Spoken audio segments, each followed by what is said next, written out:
Nitakutoa kwa street. Sitaki. Nitakutoa kwa street. Bro, today let's talk about this issue.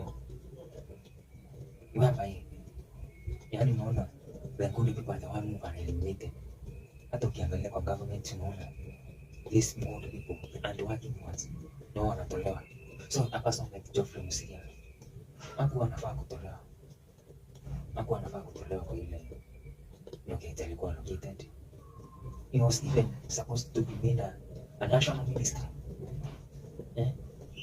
But then sasa alitolewa kwa the thing which was working so well, it was not working. And Nairobi County alikuwa anafanya kazi vizuri, lakini wakamtoa. So bro, maybe you can tell us what are your views about this thing? Whereby in an organization, the people who work hard, they're the one who are supposed to be eliminated. Nini inaendelea? But before that, let's take a look at this one. Kwa majina anaitwa Geoffrey Musalia, katibu mkuu wa gatuzi la Nairobi. Leo nimekuja hapa nakuta kijana anatumia mafuta ya ndege. Hii mafuta ya ndege mnatoa wapi? Hii si mafuta ya ndege. Unasema hii si mafuta, si mafuta ya ndege. Mafuta ya ndege mnatoa wapi? Mtajionyesha kwenye mafuta ya ndege. Mnatoa wapi? Hii unajifanya mta plumbing na hii ni mafuta ya ndege. Mimi natengenezanga maji.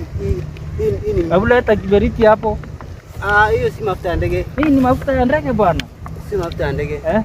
Wazazi mnaona vyenye watoto wenu wanakotelea kwa street wanakuwa. Mimi ni fundi wa maji, natengenezanga maji. Wanajifanya maplamba lakini wao si plamba, wanatumia mafuta ya ndege. Hii ndio naweka maji.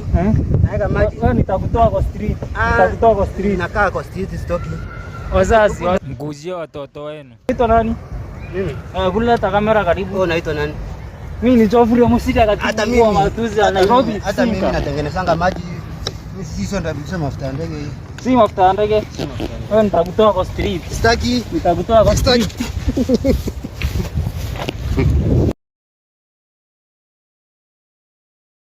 So, I don't know if you have studied the book about the 48 laws of power. If you have not, just go and research that book. So, in this book, the first law it states that never outshine your master. You should make those who above you feel secure and inferior.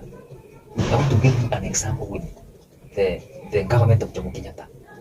Now, this guy was very brilliant, Tom Mboya, and there was this another, the second president was Daniel Arap Toroitich. These two people were under the government of Moi.